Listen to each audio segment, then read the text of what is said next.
नमस्कार, प्रादेशिक समाचार के साथ मैं समीर बाखला। पहले मुख्य समाचार। केंद्र सरकार ने एक राष्ट्र एक चुनाव की संभावना तलाशने के लिए पूर्व राष्ट्रपति रामनाथ कोविंद की अध्यक्षता में बनाई समिति। ईडी ने मुख्यमंत्री हेमंत सोरेन को भेजा तीसरा समन। 9 सितंबर को पूछताछ के लिए ईडी कार्यालय बुलाया। चारा घोटाला मामले में डोरंडा कोषागार से अवैध निकासी मामले में 36 अभियुक्तों को मिली 4 वर्ष की सजा। एक अभियुक्त पर 1 करोड़ रुपए का लगाया जुर्माना। और एशियन गेम्स के लिए 18 सदस्यीय भारतीय महिला हॉकी टीम की घोषणा। झारखंड की 3 खिलाड़ियों निक्की प्रधान, सलीमा टेट्टे और संगीता कुमारी का भी चयन। और अब समाचार विस्तार से। केंद्र सरकार ने पूर्व राष्ट्रपति रामनाथ कोविंद की अध्यक्षता में एक राष्ट्र एक चुनाव की संभावना का पता लगाने के लिए एक समिति गठित की है। जयपुर में मीडिया से बातचीत में संसदीय कार्य मंत्री प्रहलाद जोशी ने कहा कि इस बारे में विचलित होने की आवश्यकता नहीं है, क्योंकि इसे लागू करने से पहले विभिन्न स्तरों पर चर्चा की जाएगी। श्री जोशी ने कहा कि वर्ष 1967 तक लोकसभा और राज्य विधानसभाओं के चुनाव एक साथ हुआ करते थे। अभी नया नया जो विषय आता है देश के हित में, उसका तो चर्चा तो करना चाहिए। तो चर्चा करने के लिए कमेटी रचा दिया गया है। तो इसका अर्थ ये नहीं है कि कल से ही हो जाएगा, ऐसे तो हमने थोड़ी कहा है। 3-4 दिन में जब फाइनल होता है मैं आपसे चर्चा जरूर करूंगा। इम्पोर्टेंट आइटम है, इसीलिए हमने बुलाया है। पहले ऐसे जहाँ तक मैं जानता हूँ 63-67 तक लोकसभा और विधानसभा एक साथ ही चुनाव होता था। उससे देश में एक डेवलपमेंट के लिए एक अच्छा माहौल रहता था। क्योंकि आज देखिए, जब भी भारत में एक सरकार लोकसभा में मीन सेंट्रल में चुन के आते हैं, उसके बाद सारे 5 वर्ष कहीं न कहीं चुनाव चलता रहता है। इसीलिए डिसीजन मेकिंग प्रोसेस में भी कई प्रॉब्लम होता है। ये तो एक विचार है, एक विमर्शा तो होना चाहिए। केंद्रीय गृह मंत्री अमित शाह ने आज नई दिल्ली में अमृत कलश यात्रा का शुभारंभ किया। ये मेरी माटी मेरा देश कार्यक्रम के अंतर्गत आयोजित की गई है। इस अवसर पर श्री शाह ने कहा कि पिछले 75 वर्षों में भारत ने कई उपलब्धियां हासिल की हैं। गृह मंत्री ने कहा कि मेरी माटी मेरा देश कार्यक्रम के माध्यम से भारत को महान राष्ट्र बनाने में प्रत्येक परिवार, प्रत्येक व्यक्ति और प्रत्येक नागरिक योगदान कर सकता है। श्री शाह ने विक्रम घोष द्वारा संगीतबद्ध मिट्टी गीत का भी शुभारंभ किया। सूचना और प्रसारण मंत्री अनुराग सिंह ठाकुर ने कहा कि प्रधानमंत्री ने इस कार्यक्रम के जरिए स्वतंत्रता सेनानियों को याद करने का नया दृष्टिकोण दिया है। जमीन घोटाला मामले में आज प्रवर्तन निदेशालय ने मुख्यमंत्री हेमंत सोरेन को तीसरी बार नोटिस जारी किया है। श्री सोरेन को जारी समन में रांची स्थित ईडी कार्यालय में पूछताछ के लिए 9 सितंबर को बुलाया है। ईडी ने इससे पहले मुख्यमंत्री को 2 बार नोटिस जारी किया है। यह तीसरी बार है जब उन्हें समन जारी हुआ है। पिछले 2 बार मुख्यमंत्री पूछताछ के लिए ईडी कार्यालय नहीं पहुंचे। ईडी के पहले समन का जवाब देते हुए श्री सोरेन ने समन को पूर्वाग्रह से ग्रसित बताया था। वहीं दूसरे समन के जवाब में उन्होंने सुप्रीम कोर्ट जाने की बात कही थी। भारत के सौर मिशन आदित्य L1 के प्रक्षेपण की उल्टी गिनती शुरू हो गई है। PSLV C-57 का कल दोपहर में आंध्र प्रदेश के श्रीहरिकोटा अंतरिक्ष केंद्र से प्रक्षेपण किया जाएगा। उपग्रह को सूर्य और पृथ्वी के बीच लैग्रेंज पॉइंट L1 के आसपास हैलो ऑर्बिट में स्थापित किया जाएगा। यह स्थान धरती से करीब 15 लाख किलोमीटर दूर है। उपग्रह लैग्रेंज पॉइंट तक पहुंचने में लगभग 4 महीने का समय लगेगा। आकाशवाणी के ताज़ा तरीन समाचारों के लिए आप हमारी वेबसाइट newsonair.com पर लॉग ऑन कर सकते हैं। ताज़ा समाचार X handle @AIR news alerts और Facebook page All India Radio news पर भी उपलब्ध हैं।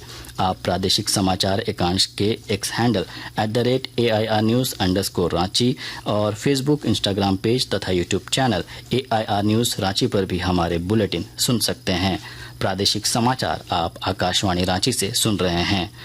सीबीआई की विशेष अदालत ने चारा घोटाला मामले में 36 दोषियों को 4-4 वर्ष सश्रम कारावास और जुर्माने की सजा सुनाई। सीबीआई के विशेष न्यायाधीश विशाल श्रीवास्तव ने चारा घोटाला मामले में डोरंडा कोषागार से 36 करोड़ रुपए से अधिक की अवैध निकासी से जुड़े मामले में यह फैसला सुनाया है। सजा पाने वालों में 90 वर्षीय पूर्व जिला पशुपालन पदाधिकारी डॉक्टर गौरी शंकर प्रसाद भी शामिल हैं, जिन्हें 1 करोड़ रुपए का जुर्माना भी लगाया गया है। मुख्यमंत्री हेमंत सोरेन की अध्यक्षता में राज्य मंत्रिपरिषद की महत्वपूर्ण बैठक आगामी 6 सितंबर को रांची के प्रोजेक्ट भवन स्थित मंत्रिपरिषद कक्ष में होगी। मंत्रिमंडल सचिवालय एवं निगरानी विभाग की ओर से इस संबंध में अधिसूचना जारी कर दी गई है। बैठक में राज्य हित से जुड़े कई महत्वपूर्ण प्रस्तावों को मंजूरी दिए जाने की संभावना है। रांची जिले के ओरमांझी थाना क्षेत्र के गुंजा देवनजारा गांव में कल हुई 3 लोगों की हत्या के मामले में पुलिस ने 11 नामजद आरोपियों में से अब तक 9 लोगों को गिरफ्तार कर लिया है। ग्रामीण पुलिस अधीक्षक हारिश बिन जामा ने आज प्रेस वार्ता में बताया कि मामूली विवाद में एक पक्ष द्वारा दूसरे पक्ष के लोगों को बेरहमी से हमला किया गया। इसमें 3 लोगों की मौत हो गई थी। उन्होंने बताया कि पुलिस इस मामले में 3 नामजद आरोपियों को गिरफ्तारी के लिए छापेमारी कर रही है।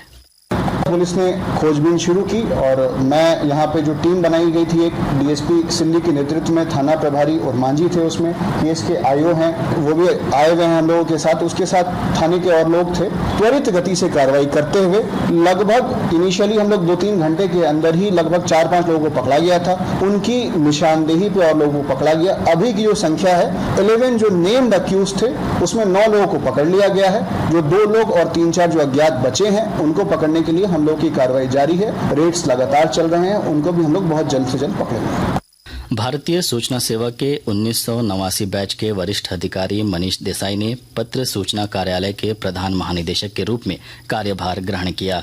इससे पहले वे केंद्रीय संचार ब्यूरो के प्रधान महानिदेशक थे।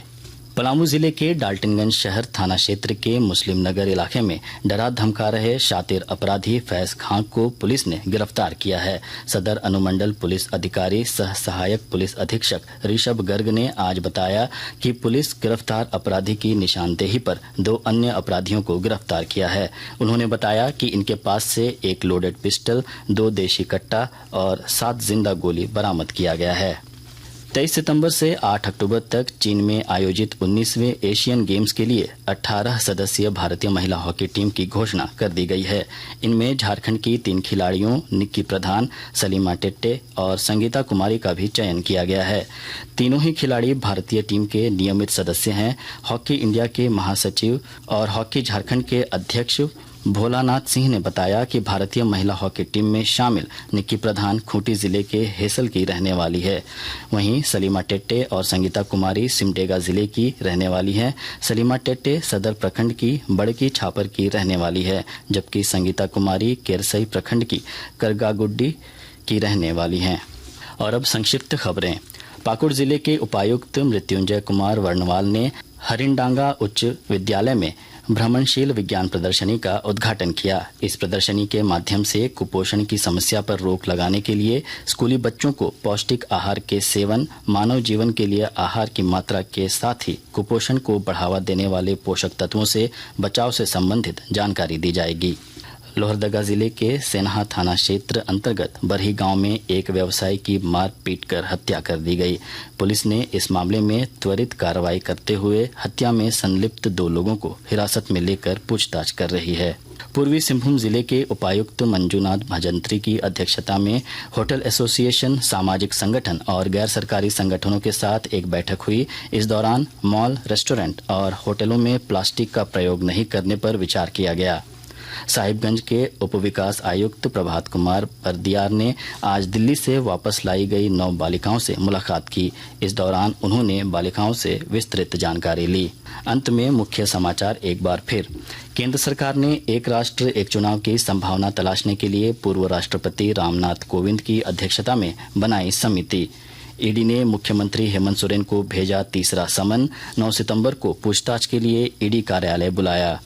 चारा घोटाला मामले में डोरंडा कोषागार से अवैध निकासी मामले में 36 अभियुक्तों को मिली 4 वर्ष की सजा।